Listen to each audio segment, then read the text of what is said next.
Wilhelm Carl Josef Cuno was a German businessman and politician who was the Chancellor of Germany from 1922 to 1923, for a total of 264 days. His tenure included the episode known as the occupation of the Ruhr by French and Belgian troops and the period in which inflation in Germany accelerated notably, heading towards hyperinflation. Cuno was also General Director of the Hapag shipping company.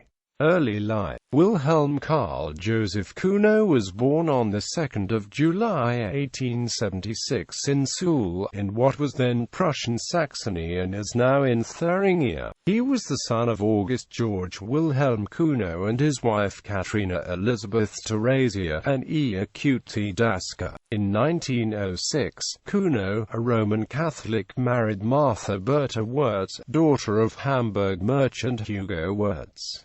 They had 3 sons and 2 daughters. Career. Cuno studied law in Berlin and Heidelberg and was awarded a Juris Doctor. He was a member of K.D. St. V. Arminia Heidelberg, a Catholic student fraternity that is a member of the Cartellverband. He was employed by the Reichsschatzamt in 1907, initially as Regierungsassessor. Cuno was promoted in 1910 to Regierungsrat and in 1912 to Geheimer Regierungsrat. His tasks mainly involved preparing parliamentary bills and presenting them to the Reichstag. During World War I, Cuno was involved in organizing food supplies from the German army, first directing the Reichsstelle from its inception until July 1916. He then was attached to Secretary of State Batocki to help organize the Kriegserinnerungsamt. In late 1916, Cuno was put in charge of the General Referat on economic issues relating to the war at the Treasury. At the request of Albert Ballin, Cuno quit the civil service to join the Hapag shipping company as a director in November 1917.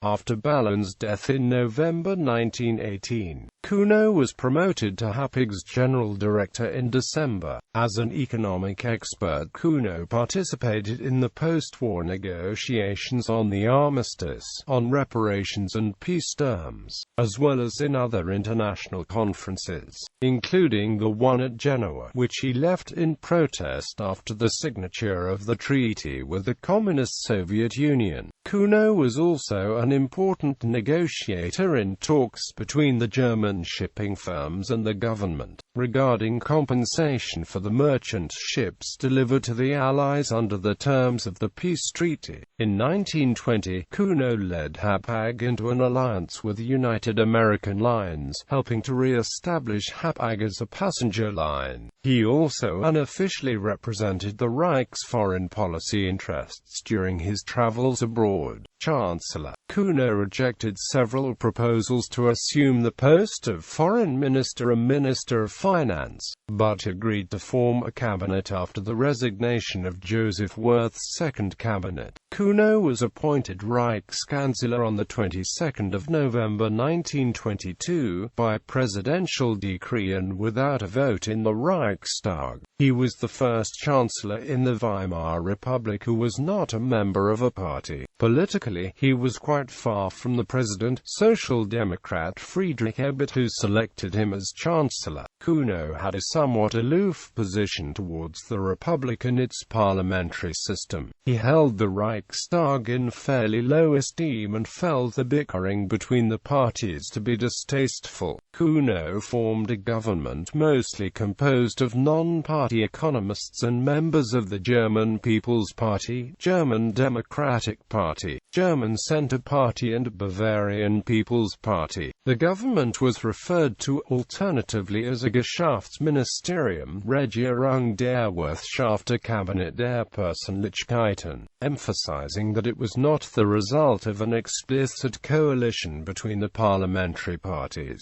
Hopes were high for this government of experts, led by a man with excellent connections abroad, to make headway in the difficult talks with the Allies. They were, however, disappointed. Cuno's plan to settle the reparations issue and to stabilize the mark in the foreign exchange market was rejected by the Allies at the urging of French Prime Minister, Foreign Minister Poincaré. When Germany fell a bit behind on its shipments of wood and coal, the French declared this to be a deliberate breach of the agreements and on 11 January 1923 ordered troops to occupy the Ruhr. This move, widely seen as illegal even outside Germany, caused the outraged Cuno government to call for passive resistance. Reparation shipments to France and Belgium were stopped. The mines were told not to make any more deliveries to these states. Civil servants and Reichsbahn personnel were told to disobey orders by the occupation authorities. The Ruhr economy, the industrial heartland of Germany, came almost to a complete stop. Financial support payments by the Reich government to those inhabitants of the occupied zone affected by firm closures, deportations and arrests quickly added up to vast sums, mostly financed by printing money. This caused inflation to increase rapidly and the mark to go into free fall. Attempts by the government to resume talks about reparations in May and June 1923 failed as Poincaré refused to negotiate unless passive resistance was ended first. A wave of strikes against the government began in August 1923. On 12 August 1923, Cuno and his cabinet resigned as a result of a vote of no confidence initiated by the SPD. Post-resignation, Cuno retired from politics and returned to serve as a director at Hapag.